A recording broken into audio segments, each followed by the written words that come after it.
सहनाववतु सहनौ भुनक्तु सह वीर्यं करवावहै तेजस्विनावधीतमस्तु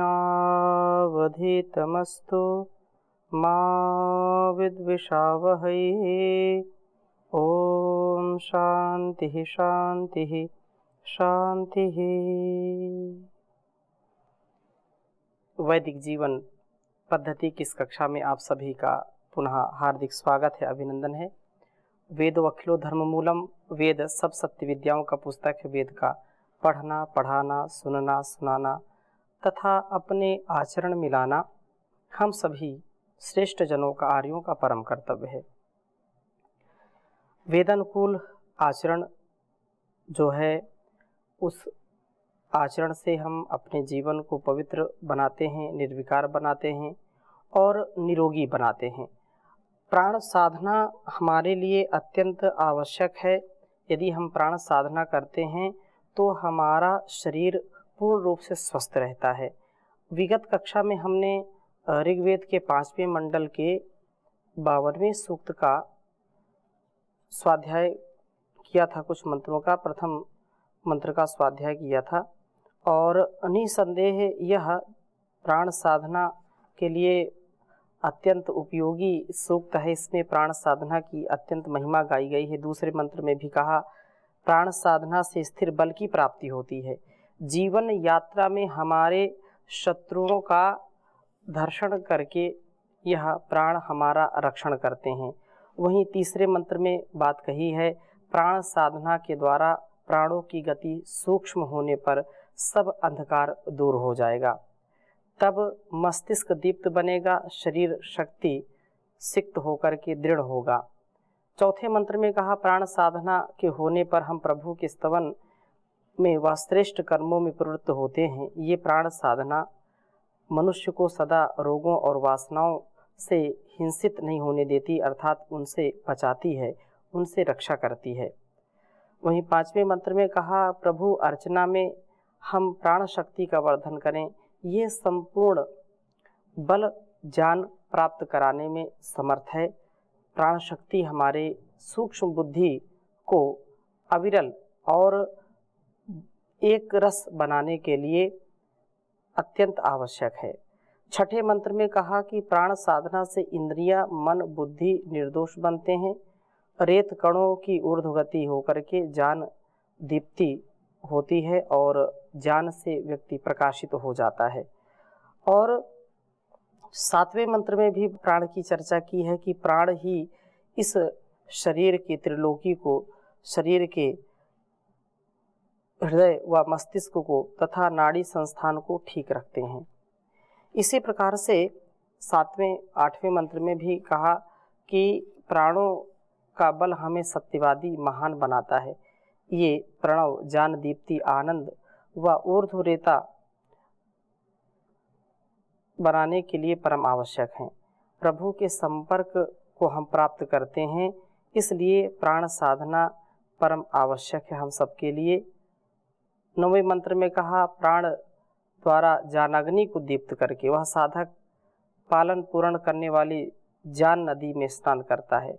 इस स्नान से वह परिशुद्ध हो जाता है, शुद्ध जीवन वाला बनता है, शरीर में ओजस्विता को धारण करके प्रबल रोगों को विदीर्ण करने वाला बनता है तथा विविध रूपों में कार्यों को करते हुए मरुत प्राण भेद हमारे जीवन यज्ञ का वहन करते हैं। प्राण हमें उन्नति के पथ पर ले चलने वाले हैं। यही हमारे लिए ही इंद्रियों को शक्ति देते हैं, ये ही दूर सुदूर देश तक ले जाते हैं और प्राण ज्ञान वृद्धि द्वारा वासनाओं को रोकते हैं, शरीर को शक्ति से सिक्त करते हैं, हमें स्तवन की वृत्ति वाले बनाते हैं। इस प्रकार ये हमें ज्ञानी व तेजस्वी बनाने वाले होते हैं। हम निसंदेह अपने जीवन को प्राण से युक्त करें। प्राण तो ही है, लेकिन प्राण साधना से युक्त करें। हम प्राण साधना से तेजस्विता, ओजस्विता को प्राप्त करेंगे, निरोगता को प्राप्त करेंगे। अतः प्राणोपासना हम सबके लिए परम आवश्यक है। 13वें मंत्र को आपके समक्ष रखता हूँ और बहुत ही महनीय उपदेश इस वेद मंत्र में दिया गया है। हम सबके लिए कितना आवश्यक है प्राण साधना, प्राणोपासना, वह इसमें दर्शाया गया है। आपके समक्ष लिखता हूँ, फिर चर्चा करूँगा। ओम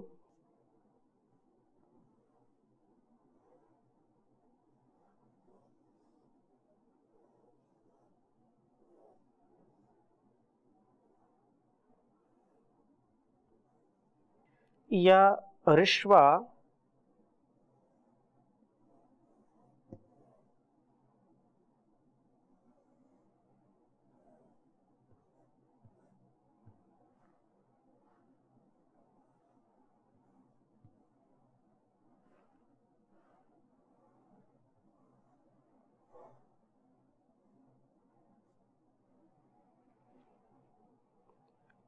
वृष्टिविद्युतः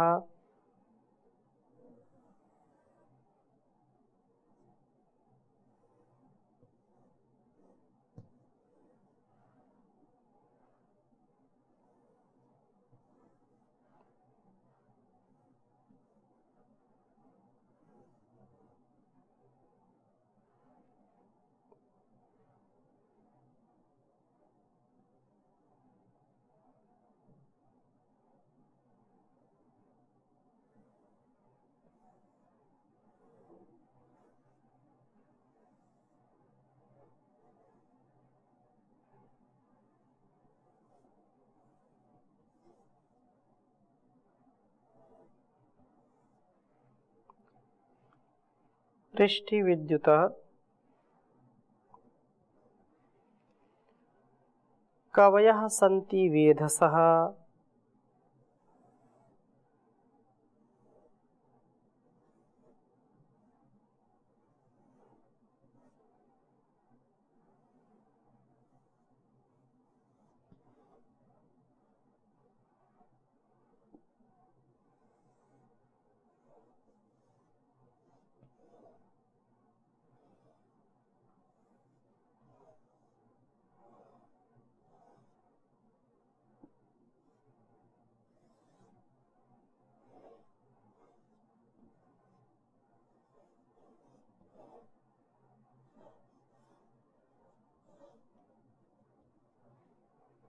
कवयः सन्ति वेधसः तं ऋषे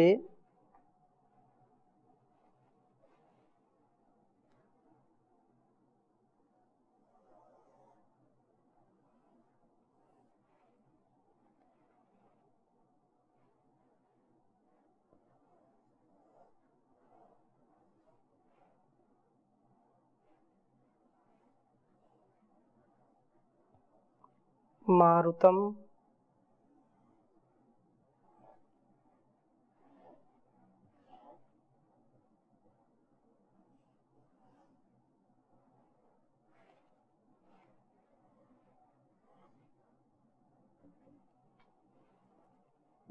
गणं नमस्त्य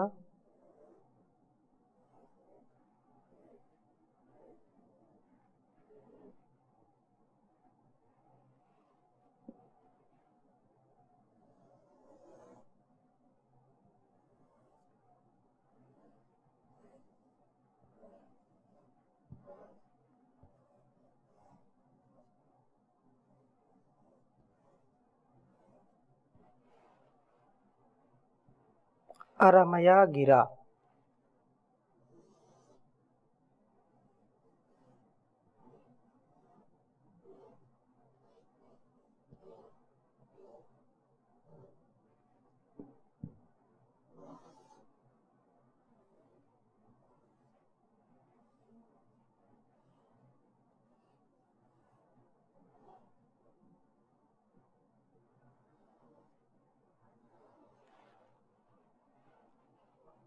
ऋग्वेद के 5वें मंडल के 52वें सूक्त का यह 13वां मंत्र है।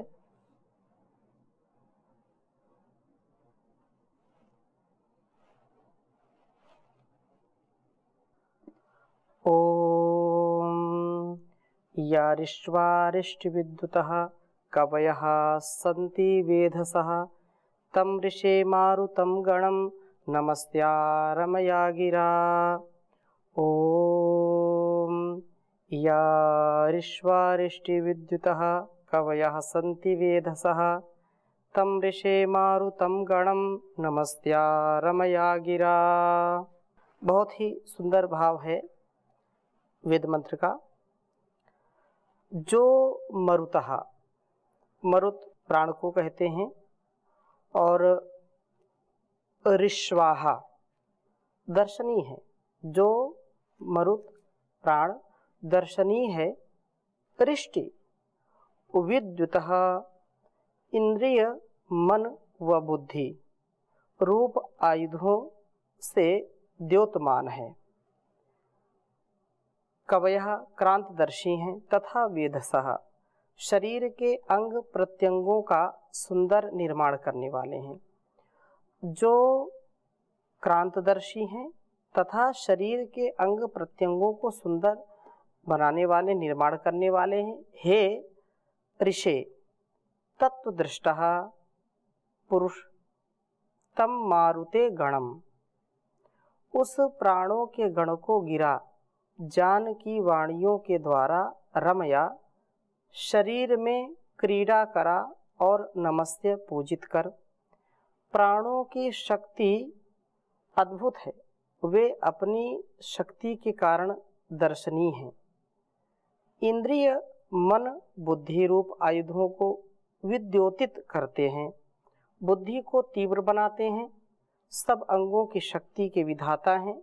ज्ञान प्रधान जीवन बिताने के लिए जो उद्यत हैं, तो जीवन बिताने से प्राण शक्ति का पोषण होता है, यही प्राणों का पूजन है। भोग विलास का जीवन बिताना ही प्राणों का निरादर है। यहाँ पर प्राणों का जो अतिशय महत्व बताया गया है, इस बात को हमको समझ लेना चाहिए कि हम अपने जीवन और इस जगत की भलाई के लिए जब उद्यत होते हैं तो स्वास्थ्य हमारा ठीक होना चाहिए। बिना स्वास्थ्य के हमारा शरीर सुंदर नहीं बन सकता, स्वस्थ नहीं बन सकता। परंतु जब हम प्राण की साधना करते हैं तो प्राण की साधना से हमारे जीवन में सुंदरता आती है, हमारा जीवन विषय वासना से रहित हो जाता है, हमारे जीवन में, हमारे विचारों में, हमारे भावों में वह पवित्रता आ जाती है जिससे हम संकीर्ण विचारधाराओं से ऊपर उठ जाते हैं। इस बात को हमको बार बार समझने का प्रयास करना चाहिए कि जिसकी महिमा बार बार वेदों में गाई है, हमारे ऋषि मुनियों ने गाई है, तो वास्तव में यह कितना महत्वपूर्ण विषय है, कितना महत्वपूर्ण इसका योगदान है इस शरीर और संसार की पुष्टि के लिए। यदि प्राण हमारे ठीक कार्य नहीं करते, शरीर में प्राणों का यदि संचार ठीक से नहीं होता, प्राणवायु का ठीक से संचार नहीं होता है, तो जो श्वास लेना छोड़ना है वह भी उचित ढंग से, संतुलित ढंग से नहीं होगी, तो हमारे शरीर में रोगों का आक्रमण होगा। हम जो खाते हैं, जो पीते हैं, जो मलमूत्र त्यागते हैं, जो कुछ भी शरीर में घटित हो रहा है, चाहे वह रक्त संचार हो या फिर अन्य किसी प्रकार की गतिविधि शरीर में चलती हो, उन सभी गतिविधियों में प्राणों का अत्यंत योगदान है, बहुत ही महनीय योगदान है।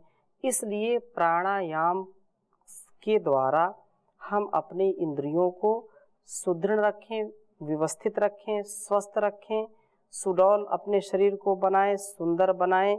यह प्राचीन काल से हमारी ऋषि परंपरा रही है। आज समाज में हम देखते हैं घर परिवार संसार सब दुखी हैं। क्यों? शरीर के रोग हैं, मन के रोग हैं, कांतिहीन वीरहीन जीवन है। और इस कांतिहीन वीरहीन जीवन से कभी भी किसी का कल्याण न हुआ है और न होगा। अतः हम इस बात को समझ लें कि हमको क्या करना है, क्या नहीं करना। जीवन को यदि स्वस्थ बना करके जीना है तो उसके लिए ऋग्वेद के इन मंत्रों का ध्यान हमको जरूर करना चाहिए कि हम प्राणोपासना से कभी बचे नहीं, कभी जी ना चुराएं। हम प्राण साधना जरूर करें, प्राणोपासना जरूर करें। इससे हमारी इंद्रियों का नियंत्रण होगा। हमारी इंद्रियां जो बहिर्मुख हैं, जो हमारी इंद्रियां बाहर के भोगों की ओर प्रवृत्त हैं, उनको भी नियंत्रित करने का एक यही उपाय है कि प्राण साधना करें, प्राणायाम करें नित्य प्रति, तथा मन को भी सुदृढ़ बनाए, बुद्धि को तीक्ष्ण बनाए, सूक्ष्म बनाए। यह तीव्र और सूक्ष्म दूरदर्शी बुद्धि हमारी सभी प्रकार से दुर्गुण दुर्व्यसनों को दूर करके दिव्यता भव्यता से युक्त जीवन हम बना पाएंगे। और प्राण साधना से जीवन दर्शनीय हो जाता है। हमारे हाव भाव, विचार, व्यवहार सब प्रकार से हम पवित्रता, शुचिता से युक्त होते हैं। सूक्ष्म बुद्धि वाले हम बन जाते हैं, सूक्ष्म बुद्धि और पुष्ट अंग वाले बन जाते हैं। अंग हमारे संपूर्णता से पुष्ट होते हैं, संपूर्णता से अंगों का विकास होता है। अंग कभी भी शिथिल नहीं होते। वार्धक्य आने पर भी, वृद्धापन आने पर भी हमारा शरीर शिथिल नहीं होता है, हमारा शरीर स्वस्थ रहता है। और स्वास्थ्य हमारे लिए सर्वोपरि है।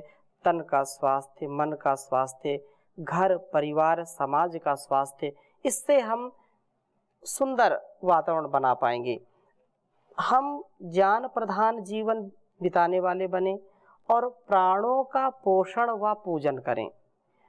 ज्ञान की प्रधानता, ज्ञान विहीनः सर्वमतेन भजति न मुक्तिम जन्मशतेन भज गोविंदम गोविंदम भज मूढ़मते। यह जो बात कही है कि नहीं जानेन सदृशम पवित्रम इह विद्यते, श्रद्धावान लभते जानम। श्रद्धा से युक्त व्यक्ति ही ज्ञान को प्राप्त कर सकता है और बिना ज्ञान के वो व्यक्ति पशु के समान है। उसका ज्ञान अत्यंत कठिन हो जाता है।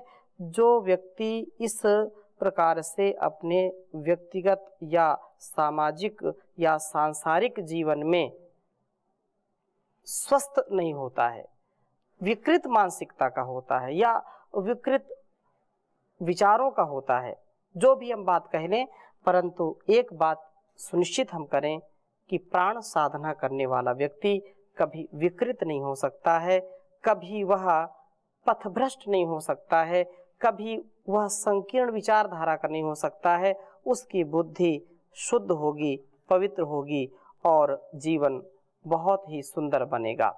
इसी प्रकार से 14वें मंत्र में भी बहुत सुंदर बात कही है। ओम अच्छा ऋषे मारुतम गणम दाना मित्रम अन्योषणा दिवो वा धृष्णवा ओजसा स्तुताधिभिरिष्णयता। अच्छा ऋषे मारुतम गणम दाना मित्रम न योषणा दिवो वा धृष्णवा ओजसा स्तुता धीभिरिष्णयता।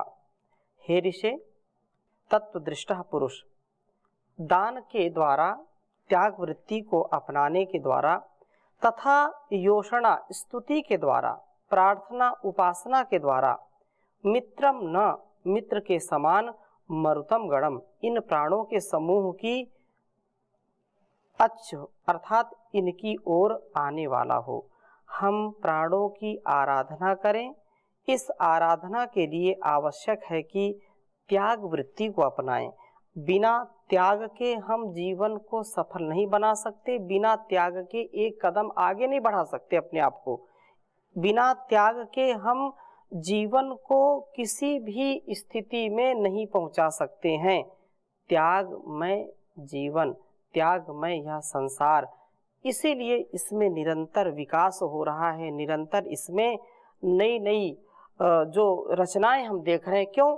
क्योंकि त्यागमय यह संसार है, प्रकृति भी त्याग प्रधान है। इसलिए हम त्याग वृत्ति को अपनाएं। प्रभु की स्तुति वाले हों। हे दिवः, हे प्रकाशमय तथा ओजसा धृष्णवः, ओज से बल से शत्रुओं का धर्षण करने वाले प्राणों, स्तुति किए गए आप धीभी बुद्धियों के साथ ईष्णता हमारे इस जीवन ज्ञान में हमको प्राप्त हो। अर्थात प्राण साधना से त्याग वृत्ति व प्रभु स्तवन का महत्वपूर्ण स्थान है। स्तुति किए गए प्राण हमारे जीवन को प्रकाशमय, शत्रु धर्षण करने वाला तथा बुद्धि संपन्न बनाते हैं। जब तक त्याग की वृत्ति नहीं आएगी तब तक हम परोपकार भी नहीं कर सकते। जब तक त्याग की वृत्ति नहीं आएगी हम सेवा सत्कार से परिपूर्ण नहीं हो सकते। जब तक त्याग की प्रवृत्ति नहीं आएगी हम अहंकार से मुक्त नहीं हो सकते। जिस क्षण हमारे अंदर त्याग की भावना आती है उसी क्षण हमारे अंदर सद्गुणों का आधान होता है। और जहाँ पर हमारे अंदर परिग्रह की स्थिति आ जाती है, सब कुछ जो है सब मेरा है, मुझको मिल जाए, तो ऐसी जो स्थिति है उस स्थिति में अहंकार भी आएगा, उस स्थिति में क्रोध भी आएगा, लोभ भी आएगा। काम, क्रोध, लोभ, ईर्ष्या, द्वेष, छल, कपट, ये सारे दुर्गुणों का जो परिवार है, जो कुटुंबी जन है, वो आक्रमण हमारे ऊपर कर देते हैं। लेकिन जब त्याग की भावना है कि अयम निजः परोवेत्ति गणना लघुचेतसाम उदार चरिता नाम तु वसुधैव कुटुंबकम ईशावास्यमिदं सर्वं यत् किंच जगत्याम जगत तेन त्यक्तेन भुंजीथा मा वृथा कस्यचित् धनम। धन धरा के बीच ही सारा धरा रह जाएगा, पशु भी बंधे रह जाएंगे जब कूच का वक्त आएगा। साथ देगी मृत्यु में क्या होगा, यह जीवन ऐसा ही है। तो जिसको हम आजीवन अपने साथ रखना चाहते हैं, 7 जन्मों की कसम खाते, वह पति पत्नी भी एक दूसरे का साथ नहीं दे पाते। क्यों? क्योंकि त्यागना पड़ता है। त्याग सर्वोपरि है। तो पत्नी भी तेरा साथ देगी गृहद्वार तक, मित्र गण मरघट के आगे मुंह नहीं दिखलाएंगे। देह भी तेरी चिता में यूं ही जल भुन जाएगी। भस्मांतम शरीरम, यह शरीर भी त्यागना है इसको। ये त्याग नहीं होगा तो मुक्ति नहीं मिलेगी। त्याग नहीं होगा तो इस जगत जंजाल से कैसे हम अपने आप को बचा पाएंगे। तो त्याग तो सर्वोपरि है। इसलिए प्राणायाम का जो अभ्यास करते हैं वो त्यागमय जीवन जीते हैं। उनका प्राण साधना में त्याग वृत्ति व प्रभु स्तवन का महत्वपूर्ण स्थान होता है और उससे बुद्धि हमारी निर्मल हो जाती है, शुद्ध हो जाती है। किसी प्रकार का राग, द्वेष, छल, कपट की भावना नहीं होती है। हम सुंदर जीवन वाले बन जाते हैं। दान वृत्ति व धन संग्रह की वृत्ति न होना प्राण साधना में सहायक है। प्राण साधना से हमारे ज्ञान, वेग व सद्गुण अलंकृति का वर्धन होता है। हम देने वाले बनते हैं। दान क्या है? दियते यद दानम, जो कुछ भी हम दूसरों को देते हैं वो दान ही कहलाता है। तो दान बहुत महान कार्य है और प्राण की साधना से हम अपने जीवन को, इस जगत को शुद्धता से, पवित्रता से, शुचिता से भर दें और अपने जीवन को ऐसे ही निष्कलंक, निर्द्वंद्व, निरहंकारी बना लें, परोपकारी, सदाचारी बना लें, तो हमारे जीवन का कल्याण होगा और इस संसार का भी कल्याण होगा। इन्हीं शुभकामनाओं के साथ आज की कक्षा को यहीं पर विराम देंगे। शेष चर्चा अगली कक्षा में करेंगे। ओम शांति शांति शांति।